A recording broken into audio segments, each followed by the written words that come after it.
Olá, querida irmã, tudo bem com vocês? Vamos dar continuidade ao nosso livro, Aimee, Minha Vida, Minha Obra. Na tarde antes de embarcarmos, meu anfitrião surpreendeu-me com a sugestão de que eu pregasse o sermão no encontro daquela noite. Fiquei de imediato num dilema. Se dissesse que não era pregadora, ele poderia considerar-me uma candidata medíocre para o campo missionário. Se concordasse e não fosse bem-sucedida, poderia perder ainda mais as suas boas graças. Vendo minha hesitação, ele evidentemente tomou-a por falsa modéstia e insistiu. Aceite, por favor. Todos ficarão alegres em ouvi-la. Obrigada, senhor.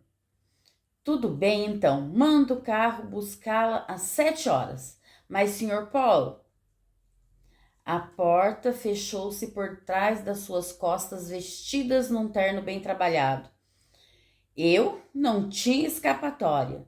Ele nem sequer me dera ouvidos. Orei o dia inteiro e folheei as páginas da Bíblia, mas sem resultado. Nenhum texto ou assunto se destacava. Em desespero, me vesti e voltei de novo ao livro sagrado. Alguém bateu na porta e ouvi a voz do mordomo desculpando-se. Peço desculpas, madame, mas a senhora está 15 minutos atrasada. O carro já a espera. Estou indo, prometi, e apoiei-me no corrimão longo e curvo enquanto descia em direção ao meu destino. Se pelo menos Robert estivesse lá... Mas ele comparecera a uma reunião no dia inteiro. Talvez pudesse dar-me uma sugestão de última hora quando eu chegasse ao salão. Fiquei meio vacilante quando chegamos ao salão. Ele cobria um quarteirão inteiro. Provavelmente uma pequena sala interna será usada para o culto, pensei. Apresse-se, irmã, insistiu o motorista, dirigindo-me até a porta do palco. Antes de compreender bem o que ocorria, fui introduzida numa enorme plataforma cheia de gente.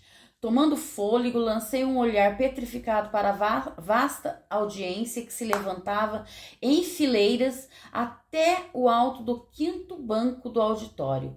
Cerca de 15.000 pessoas achavam-se reunidas na convenção.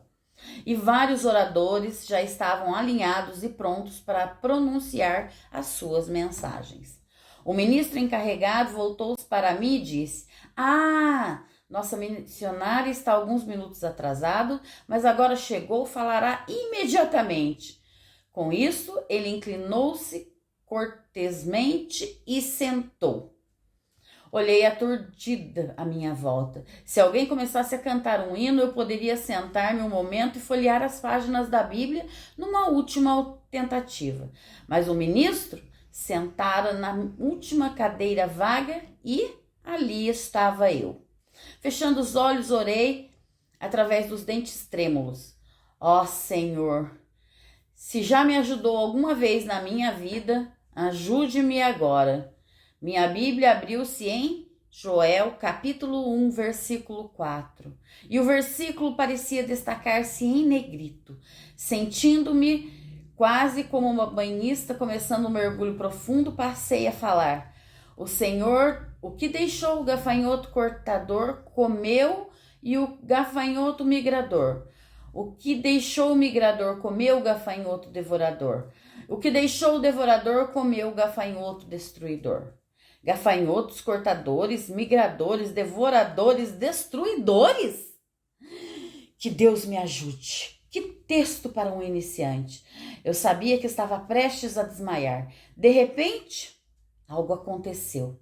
O poder do Espírito Santo caiu sobre mim até que comecei a tremer como uma vara verde. Então o Senhor tomou posse da minha língua, como fizeram naquele dia memorável em que me batizara com o fogo pentecostal.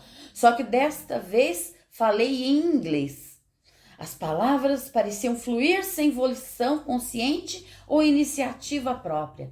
Era como se eu tivesse sido envolvida pela oratória de outro. As pessoas inclinavam-se para a frente em suas cadeiras de veludo vermelho. De vez em quando um coro de améns e aleluias trovejava pelo enorme salão. Outras vezes o aplauso soava com o bater do granizo sobre o teto de zinco. Tão depressa quanto o fluxo das palavras começara, ela estancou. O poder que galvanizara, manifestando-se em uma torrente de palavras, cessou como se alguém tivesse apertado um interruptor. Senti-me vazia como um balão sem ar. Fiquei imaginando vagamente por que tantos ministros estavam apertando minhas mãos. O mar de pessoas batia palmas e enxugava os olhos. Robert envolveu-me com um abraço e levou-me para o carro. Não acredito!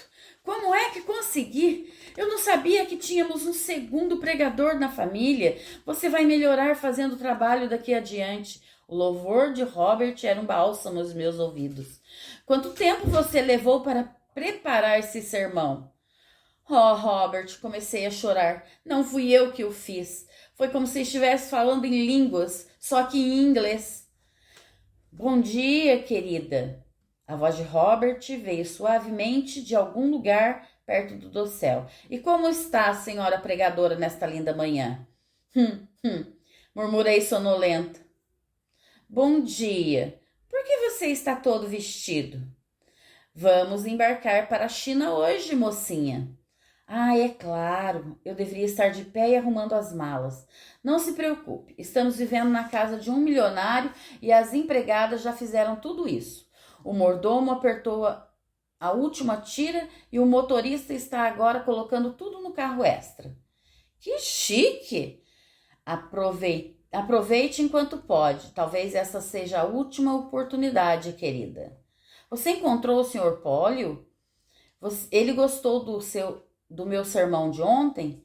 Ele disse que nunca se sentiu tão emocionado em sua vida. Oh, que bom! Ele já lhe deu um envelope? Não ainda, mas vamos manter os olhos em Deus, o tesoureiro-chefe. Sim, é claro, respondi, vestindo-me rapidamente, mas essas 1.000 libras significariam tudo para nós. Eu já tinha quase certeza que seriam 5.000 dólares. Robert abriu a boca para dizer algo, mas nesse exato momento alguém bateu de leve à porta. O seu Pólio estava esperando para despedir-se. Veio a voz abafada do mordomo. Já vamos. Lancei um último olhar saudoso sobre o refúgio daquele quarto tão lindo e me juntei a ele, descendo depressa o círculo amplo da magnífica escadaria. Permita-me cumprimentá-la pelo seu triunfo da noite de ontem. Você é ótima embaixadora de Cristo no Oriente. Foi uma bênção ter vocês em minha casa. Espero que recebam este modesto presente com as minhas bênçãos. Ali estava, afinal, o envelope pelo qual tinha tantos orado, um envelope longo, delgado, de aspecto comercial, que ele colocou nas mãos de Robert. Robert agradeceu sinceramente e logo partimos para Southampton. Estávamos finalmente sozinhos e a caminho do navio. Meu marido ficou olhando abstratamente pela janela, como se seus pensamentos estivessem longo. Ele virou o envelope selado várias vezes na mão. Pensando na China, supus. Robert, não pude mais me segurar. Você não vai abrir esse envelope? Está bem, querida. Houve um rasgar suave de papéis que pude ouvir através do som dos motores e depois, diante dos olhos fascinados, 3 notas pequenas e novas flutuaram. Cada um valia uma libra esterlina. 15 dólares, engasguei. 15! Uma tempestade de lágrimas seguiu-se à súbita decepção. Nossas esperanças estão fundamentadas sobre bases terrenas ou celestial, meu bem? Ele me consolou. Abraçando-me, pensei ouvir um tom de censura em sua voz. Oh, Deus, naturalmente. Além disso, falei apressado, pensando bem, foi esplêndido o Sr. Pólio nos ter recebido com tanta generosidade. Talvez venhamos a ser muito gratos por esses 15 dólares algum dia. Meus pensamentos voltaram-se da questão financeira para o medo do retorno dos enjoos do mar. Quando subimos a escada íngreme do vapor elegante e branco, cujo destino era a China. Nuvens negras de fumaça rolavam das chaminés e o navio puxava a força das amarras como um garanhão branco lutando com as rédeas.